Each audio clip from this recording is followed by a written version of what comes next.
Hi hello നമസ്കാരം. ഇന്ന് ഞാൻ ഉണ്ടാക്കുന്നത് പുട്ടുപ്പുമാവ. വീട്ടിൽ രാവിലെയൊക്കെ പുട്ടുണ്ടാക്കിയിട്ട് ബാക്കി വന്ന ഒരു കാരണവശാലും കളയല്. നിങ്ങൾ ഇതൊന്ന് ട്രൈ ചെയ്ത് നോക്കണം. പുട്ടുപ്പുമാവ്. അപ്പോൾ ഒരു പാൻ വെച്ചിട്ട് വെളിച്ചെണ്ണ ആട്ടോ ഒഴിച്ചേക്കുന്നത്. വെളിച്ചെണ്ണ ഒഴിക്കണേ, അതാ ടേസ്റ്റ്. എന്നിട്ട് അത് ചൂടായി വരുമ്പോഴത്തേക്കും കടുകും ഉഴുന്നുപരിപ്പും കൂടെ, ഉഴുന്നുപരിപ്പ് എന്താണേലും ഇടണേ. എന്നിട്ട് ഇതും പൊട്ടി കഴിയുമ്പോഴത്തേക്കും നമ്മൾ ഉപ്മാവ് ഉണ്ടാക്കുന്ന പോലെ തന്നെ കുഞ്ഞുള്ളിയും പച്ചമുളകും കറിവേപ്പിലയും കൂടി ഇട്ട് അത് നന്നായിട്ട് വഴന്ന് വരണം. ഒത്തിരി അങ്ങ് കരിയുണ്ട കേട്ടോ. ഉപ്മാവ് ഉണ്ടാക്കുന്നത് തന്നെ ചെറുതായിട്ട് പച്ചമണം മാറി വന്നാൽ മതി. അപ്പോഴേക്കും ജസ്സു ഒരു സംഭവം കാണിക്കാനുണ്ടെന്നും പറഞ്ഞ് വന്ന കേട്ടോ. അവൾ തന്നെ ഇങ്ങനെ, അവൾക്ക് അമ്മ നാട്ടിൽ നിന്ന് കൊടുത്തു വിട്ടാൽ തലയിലിടുന്ന ബണ്ണായിരുന്നത്. അപ്പോൾ അതേൽ പാവക്കുട്ടിയെ കണക്ട് ചെയ്ത് അവൾ തോളയിലിട്ടേക്കുക.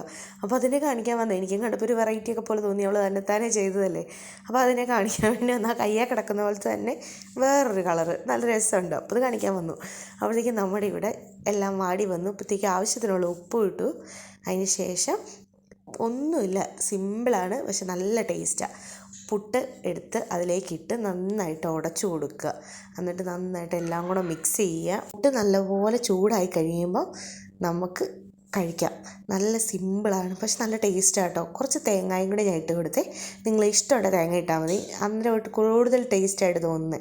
അപ്പോൾ നമ്മുടെ പുട്ടുപ്പുമാവ് റെഡിയായി. കൂടെ കറിയുടെ ആവശ്യം പോലും ഇല്ല. ഞാൻ നല്ലൊരു കട്ടൻ ചായയും കൂടി ഇടുന്നുണ്ട്. എനിക്ക് കട്ടൻ ചായ, നല്ല മധുരത്തിലൊരു കട്ടൻ ചായ ഈ ഉപ്പുമാവും കൂടെ കഴിക്കുമ്പോൾ നല്ല ടേസ്റ്റാണ് കേട്ടോ. അപ്പോൾ എല്ലാം ട്രൈ നോക്കണം. എൻ്റെ വീഡിയോ ഇഷ്ടപ്പെട്ടാൽ ലൈക്ക് ചെയ്യാനും കമൻറ്റ് ചെയ്യാനും ഷെയർ ചെയ്യാനും മറക്കണ്ട. അപ്പം ടാറ്റ, ബൈ, സീ യു.